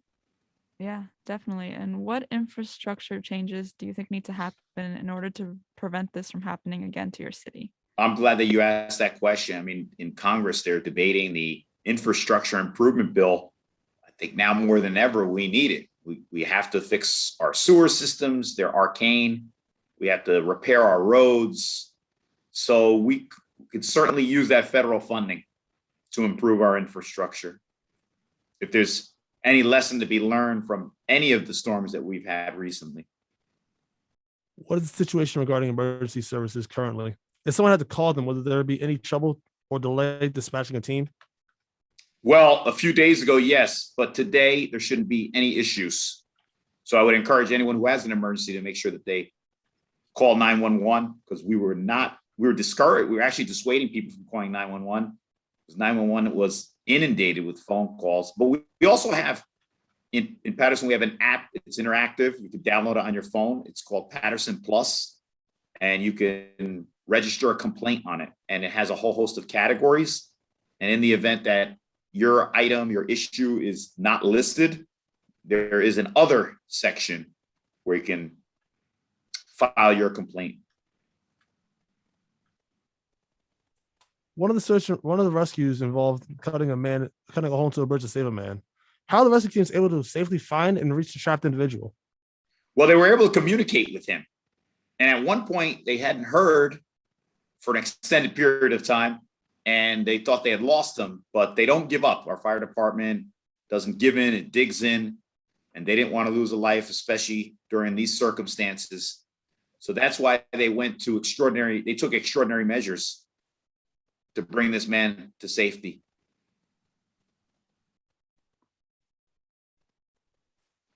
And have there been any other rescue attempts that required such extreme measures?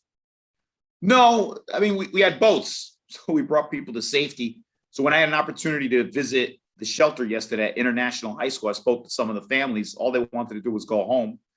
But a vast majority of those individuals were rescued by boat. As rescue teams continue serving the area, what are you encouraging residents to do in the meantime? Well, I mean, right now, it's all about finding out how you can receive compensation for your damage, replace what was lost, and just stay tuned for real-time information relative to updates that we may have with the river cresting. Because this is a big weekend for Patterson. You see behind me, that's the Great Falls, the symbol of strength and the symbol of our city. We have our Great Falls Festival from Saturday to Monday. So there's entertainment, there'll be food, there'll be a beer garden, there'll be rides and other attractions. So I encourage anyone listening, anyone who's a part of this broadcast right now, if you're not doing anything from 3 p.m. to 11 p.m. for the next 3 days, starting on Saturday and ending on Labor Day, by all means, make it a point to visit Patterson. You definitely want to see the falls now. They're roaring as a result of the rain. And have buildings been inspected and deemed safe to enter? Are residents able to retrieve any of their Yeah, we're in the belongings? process of doing that right now. It's all a part of our ongoing operation, because we're operating in the real time. Yes, of course. Changing gears for a second, you recently met with the new president of Montclair State, Dr. Jonathan Coppell. What were your first impressions upon meeting him and discussing a collaboration between Patterson and Montclair State?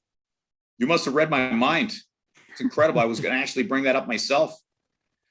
I came away impressed with your new president.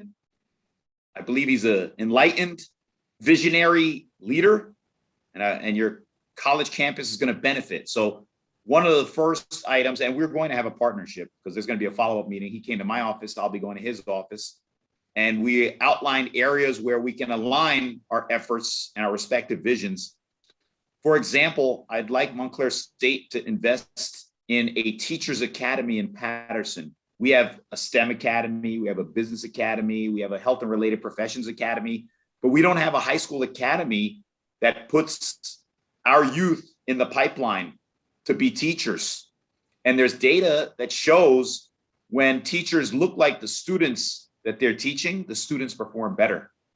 And so we want more Pattersonians to pursue a career in education. So he is very amenable to the idea of establishing a Montclair State University Teachers Academy in Patterson for high school students and put them on a path to becoming educators. We also talked about sustainability, which would be timely now, and how Patterson can go green, become more cost conscious, more climate conscious as a result. Another item we discussed was the opioid addiction challenge that we're having in Patterson, how they can be helpful, the homelessness situation. So he's chock full of actionable ideas, and we're looking forward to forging that collaboration so we can implement some of these action plans that we have. That is But it's an ongoing discussion. So it wasn't just him visiting my office, a photo op, and then explaining to you what we discussed. We're going to have to turnkey those items. that is awesome to hear. But circling back to the topic at hand, how has Hurricane Ida been weighing on you as mayor? What does the effort that you're putting in look like? Yeah, I got to tell you, I haven't been sleeping much. And it's because the phone just doesn't stop, whether it's the fire chief, whether it's the public safety director, the DPW director, or just constituents reaching out with concerns. If we can't address their item, we have to point them in the right direction. So my office has been fielding phone calls. Yesterday was incessant. I'm sure that there will be a barrage today as well. And we'll do our best to provide high quality service to those who unfortunately have been adversely impacted. What advice would you give any listeners from Patterson about Hurricane Ida? So at the moment, you should do your own assessment as far as any damage is concerned. If you have any questions, you can reach out to my office. We're 973-321-1600. I would advise that you consult with an insurance agent on what you may have lost. And then again, just because the sun came out yesterday and it looks like the sun's going to come out today, doesn't mean we're completely out of the woods. Like I stated before, the river is going to crest, and it's not just a matter of if, it's when and how much. Thank you again, Mayor, for coming on to the Thank show. you. Good luck with the festival this weekend as well. Our I thoughts want to see some of you there. Our thoughts and Don't airways just pay go me out to lip you and everyone service. in Patterson. Stay safe, and here's to looking to help in Patterson. Thank you. Thank you, everyone. I appreciated the opportunity and enjoyed the experience. Awesome. So we're actually going to move on, and we have an article here about how climate change is fueling hurricanes like Ida. So Ida was a fierce Category 4 hurricane when it came ashore Sunday in Louisiana. And this is from npr.org. With sustained winds of about 150 miles per hour, the storm ripped roofs off buildings and snapped power poles. It pushed a wall of water powerful enough to sweep homes off foundations and tear boats and barges from their moorings. Climate change helped Ida rapidly gain strength right before it made landfall. In about 24 hours, it jumped from a Category 1 to a Category 4 storm as it moved over abnormally hot water in the Gulf of Mexico. The extra heat acted as a fuel for the storm. Heat is energy in hurricanes, with more energy at faster winds and larger storm surges. As the Earth heats up rapidly, intensifying major hurricanes such as Ida are more likely to occur, scientists say. The trend is particularly apparent in the Atlantic Ocean, which includes storms such as Ida that travel over the warm, shallow waters of the Caribbean Sea. A 2019 study found that hurricanes that form in the Atlantic are more likely to get powerful very quickly. Hurricanes such as Ida are extra dangerous because there's less time for people to prepare. By the time the storm's power is apparent, it can be too late to evacuate. Abnormally hot water also increases flood risk from hurricanes. Hurricanes suck up moisture as they form over the water and then dump that moisture as rain. The hotter the water and the hotter the air, the more water vapor gets sucked up. Even areas far from the coast are at risk from flooding. Forecasters are warning residents in Ida's northeastward path to the mid-Atlantic that they should prepare for dangerous amounts of rain. Parts of central Mississippi could receive up to a foot of rain on Monday. Wow, I didn't know that. I didn't know if the water, like the hotter it got. That's like a science class right now. That's insane. That's insane. All I can think of is insane. Yeah, it's like I repeatedly said, the specific flood valley plains is going to be incredibly devastating, and also a massive issue that's going to be happening as well in regard to climate change. Specific areas that are affected, a lot of places that we've seen flooding in places such as Patterson or Elizabeth, multiple areas such as Louisiana and Mississippi. These are also areas that have a lot of low-income residents, so they may not have insurance to properly cover their damages, whether it be housing damages, car insurance, or other personal property that they may have lost, or even themselves being personally injured as well.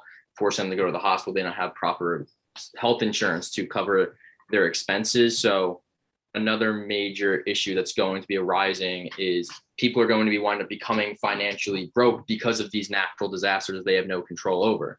They're, say someone's car gets wrecked, they have no car insurance, they're going to wind up going into massive debt, they're not going to have a proper car, they're not going to be able to transport themselves, say, to a job. That could potentially wind up having them lose their own job, their houses, their values of their houses could be devastated. It also harms living conditions, and obviously living in those conditions where massive storms become more and more common isn't the most ideal for any living conditions, working conditions, or even if you're a student as well. So I also feel, looking at this story, that a massive issue that's going to be occurring is those that aren't going to be able to financially cover themselves are unfortunately going to be bearing the brunt, both figuratively and literally, financially, and also within the actual damages of the storm, of hurricanes such as Ida and various storms within the future. So I really feel that they're, with local leadership and municipalities and also at the federal level as well, that the devastations will drastically affect everyone, but particularly those that are the most vulnerable financially to it. So that is definitely going to be an issue arising. Yeah, and it's crazy how, like, the article talks about how quickly it went from category 1 to category 4, and there's less time to prepare. Like, it really, like we were talking about before, it just started raining and we were like, oh, okay, I guess it's raining really hard now. It was really intense, and I mean, we didn't even get the worst of it in terms of the hurricane like Louisiana did. Yeah, and also specifically climate scientists have even found that whenever, for every 1.8 degree Fahrenheit increase in global temperature, which is already set by various IPCC reports and various other climate reports from NASA and the United Nations as well, that increase in temperature leads to 7% more moisture, will lead to more severe storms, more drastic humidity, more flooding, and specific areas, again, that are very close to shoreline. Those areas and neighborhoods and real estate values will wind up plummeting, which will also crash the housing industry. So these storms and drastic effects in climate change affect every single aspect of a person's life, not just in the direct manner of, though this is a devastating storm, there's going to be reeling effects financially, emotionally, security wise, for months and eventually years to come as this becomes a more and more common thing. Oh yeah, it's like one of those things that I feel as though it's inevitable at this point. And it's tough, it's hard to say. It's difficult to say that it's inevitable because, you know, we see climate change, how it's affected things. Like we mentioned before about how infrastructure, how areas like this aren't prepared. Look at Texas. Earlier in the year, Texas had that snowstorm, and you know they weren't prepared one bit. It's when you hear Texas, what's the first thing you think of? Warm weather, you know, maybe, you know, a lot big state football for me personally, but that's not the point.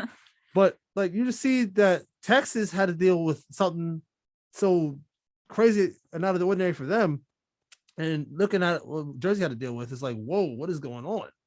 Climate change really is out there, and you know people are saying that it's not, it's whatever.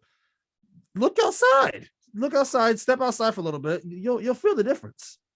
Yeah, and also Alice Hill, who oversaw the planning for several climate risks during the Obama administration presidency, said that these events have telling us that we're not prepared and that we have to build our cities, communities to a climate that no longer exists, and specifically that the emphasis on that the current infrastructure we have isn't set and prepared to deal with these issues, which is also why many people have been outraged by the fact that there wasn't Green New Deal emphasis on infrastructure within the new infrastructure bill, and that many people were upset with many politicians, including the Biden administration themselves, for negotiating with Republicans who are unwilling to incorporate new green infrastructure that is best set for this adapting climate. And even like Cam, you had mentioned with Texas as well, a huge factor as to why Texas, the entire power grid shut down, is because the Texas power grid has been deregulated to such a point where it's completely separate from the rest of the US power grid, to where the companies that operate the power grids don't have to put in infrastructure that is prepared for a snowstorm because it costs them too much money. Every other power grid in the nation has to, but Texas, due to both the actions of corporations and local leaders, didn't have to. And then you saw the effects of people literally freezing to death in the streets due to a massive snowstorm in Texas. So again, it's something that needs, like we repeatedly said, drastic change at every single level. There needs to be coordination nationwide, and that the U.S. is also going to be facing two more interconnected problems with the government has been insufficient in its efforts to prepare for extreme climate changes. Even though, for example, like Alice Hill, who was a former administration of the Obama president, he talked about these issues. Many people have criticized the Obama administration for not doing enough on climate change and negotiating deals with Republicans. Many have said that have led to the reversal of many climate change initiatives that were undone by the Trump administration, and that the nation can only adapt to these changes so much, and that unless it's done more to reduce greenhouse gas emissions, there may be little hope left, as this is a drastic measure. And there is still, for example, recently, the Biden administration actually has recently reallowed oil drilling and oil leases in Alaska, a promise that they said they wouldn't allow. So many people are worried that if the Biden administration is the best hope that we have for climate change, that in many people's eyes, they already aren't delivering, leaving the entire United States and the rest of the world in a very precarious situation.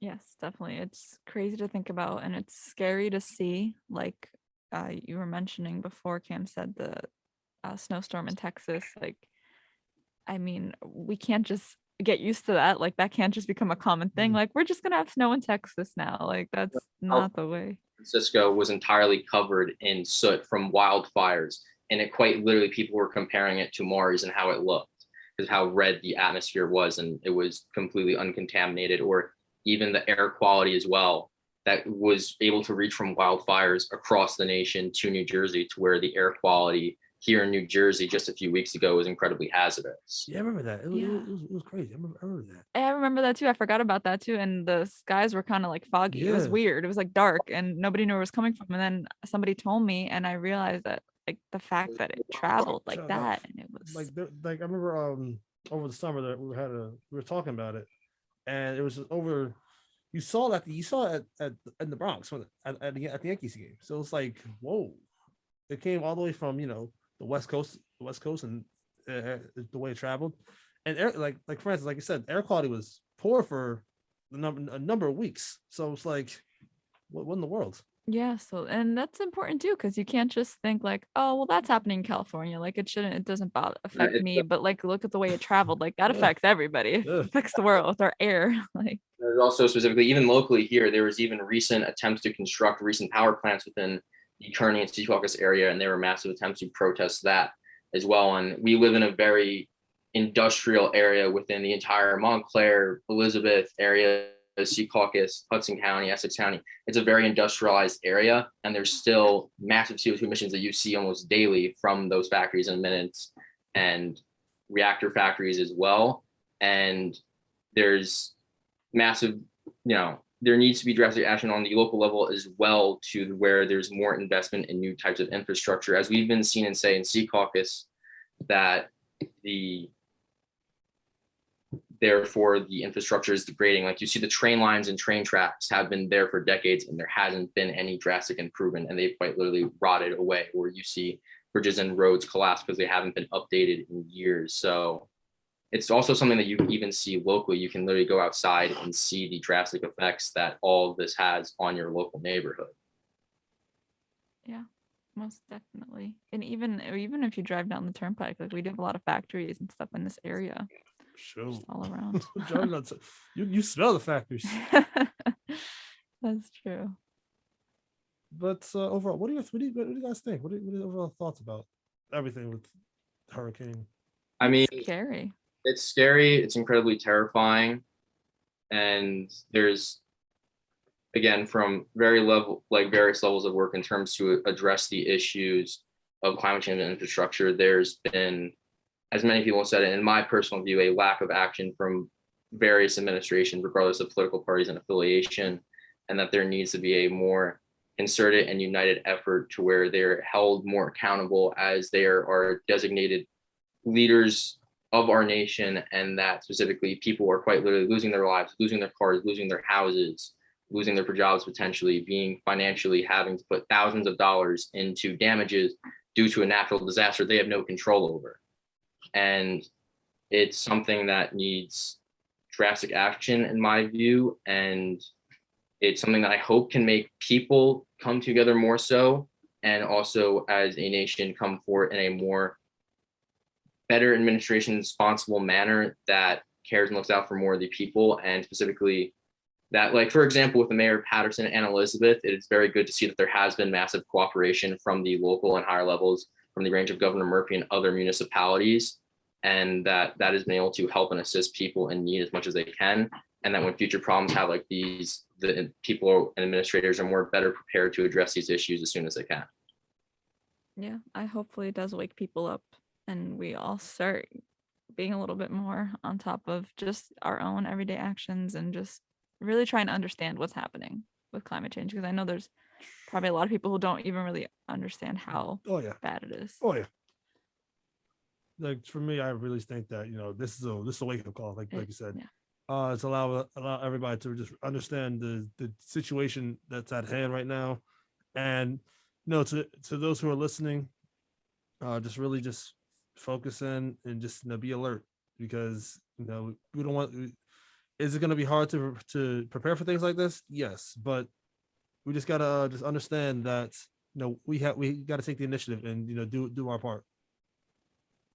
Yeah, I very much agree with that sentiment, and as well that this is something that we're going to have to continually, both as individuals and as a collective society, look out for one another and bond together to find best solutions that best fit for local communities as well, and regrouping efforts, and also broaderly as a nation and as a society in and of itself to best address how to alleviate these problems going forward, and that these problems are going to continue, and that's how we best address them and prepare for them as well. Yes, definitely. Well, this has been the Friday edition of the Morning Buzz, and we're happy to welcome you back for the fall semester. There will be another episode of the Morning Buzz on Monday to start off the new week, and we're here ending this week. I've been your host, Caitlin Aristizabal, with my co-host, Cam Martin, and our newscaster, Francis Churchill. I hope everybody has a great day. And if you had, what was I? Oh my God, I really lost what I was going to say. If you have classes today, I hope you have great classes. And if you don't, you're very lucky. I have to get to class in a little bit. But you're listening to the Morning Buzz on 90.3 WMSC, Upper Montclair. Have a great weekend.